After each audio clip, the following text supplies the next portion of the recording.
अस्सलाम वालेकुम फ्रेंड्स, आज मैं आपको इस टूल का यूज़ बताऊंगी कि इसको यूज़ करके कैसे हम इजीली अपने आर्म होल की कटिंग कर सकते हैं स्लीव्स के। और ये एक बहुत ही जो है ना टफ़ काम हो जाता है कटिंग में, आर्म होल की कटिंग। कभी आर्म होल टेढ़ा हो जाता है, कभी समझ नहीं लगती कि फ्रंट कटिंग कैसे करें। तो ये मैं आपको इस टूल को यूज़ करने का तरीका बताती हूँ। ऑलमोस्ट ये 150 का टूल मैंने बाज़ार से ख़रीदा है। तो बाजू के लिए हमने यहाँ पे फोर्थ फोल्ड फैब्रिक अपने आगे रख लिया है। यहाँ पे हम अपने बाजू की जितनी भी लेंथ है वो मेजर कर लेंगे और चौड़ाई बाजू की देखते हुए यहाँ पे अब हमने इसकी सिलाई का थोड़ा सा मार्जिन छोड़ना है ऊपर वाली साइड से। और ये हो गया हमारा फोल्डिंग वाला मार्जिन। तो फोल्डिंग वाले मार्जिन को इस तरह से हमने यहाँ पे लगा लेनी है लाइन। ठीक है, ये आगे से हमारी क्लियर।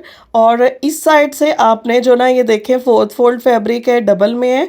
आपने इस तरह से अपने बाजू बिछाने हैं। अगर प्लेन है तो यहाँ पे 3.5 इंच का मार्जिन रखते हुए हमने एक पॉइंट बनाना है और 3.5 इंच का मार्जिन ही हमने फोल्ड वाली साइड से रखते हुए यहाँ पे भी पॉइंट बना लेना है। और इसकी भी हमने यहाँ पे स्ट्रेट लाइन जो है ना स्ट्रेट लाइन लगा लेनी है। तो अब हमने अपने आर्म होल की कितनी हमारा आर्म होल होता है वो हमने यहाँ से मेजर करना है, कितना हमने रखना है। तो यहाँ पे मैंने जो है ये देखें 10 इंच इसका आर्म होल रखना है। तो 10 पे मार्क किया। अब हमने स्केल का यूज़ करना है इसका, इस टूल का।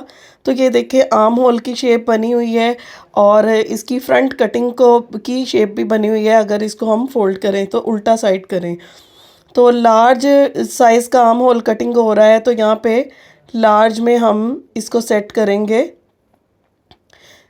टूल के ऊपर लार्ज मीडियम स्मॉल की मेजरमेंट होती है, तो हम उस मेजरमेंट के अकॉर्डिंग लार्ज को सिलेक्ट करके हमने इसके ऊपर रखा। और ये देखें आर्म होल की कितनी अच्छी शेप ड्रॉ हो गई है।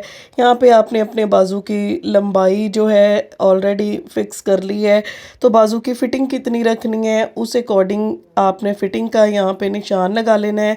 साथ ही साथ आपने कटिंग का मार्जिन रख लेना है और इन लाइंस को भी हमने आर्म होल तक आपस में मिला देना है। इस तरह से अगर आप अपने बाजू की कटिंग करें तो बाजू की शेप बहुत अच्छी आती है।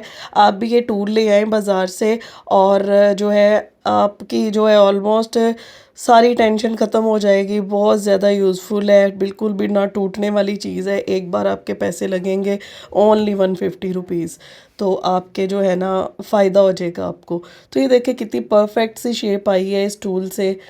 अब हम इसको कर लेंगे कटिंग। जैसा कि अब मुझे इस स्लीव्स की फ्रंट कटिंग नहीं करनी, तो लेकिन मैंने इसी टूल के साथ एक और वीडियो बनाई हुई है, उसमें मैंने फ्रंट कटिंग करनी भी सिखाई थी। लेकिन अगर आपने टूल के बगैर फ्रंट कटिंग करनी हो तो वो भी मैं आपको सिखाती हूँ। ये देखें, आपने ये 2 कॉर्नर उठाने हैं फ्रंट, और इन कॉर्नर को ये जो हमने मार्किंग की है ना यहाँ पे, इसके साथ सेट करने हैं। और ये आपकी जो है ना फ्रंट कटिंग हो जाएगी इस तरह से, और इसको आप काट देंगे। लेकिन मुझे इस बाजू की फ्रंट कटिंग नहीं करनी थी, इसलिए मैं अभी से नहीं कट कर रही। तो आई होप ये छोटा सा ट्रिक, छोटा सा टूल आपके लिए फ़ायदेमंद होगा। ज़रूर लाएं, हाईली रिकमेंडेड है। मैं तो जब से लाई हूँ मुश्किल आसान हो गई है। तो फ्रेंड्स, ये थी आज की वीडियो। कल मिलेंगे एक न्यू डिज़ाइनिंग आइडिया के साथ। कल तक के लिए अल्लाह हाफिज़।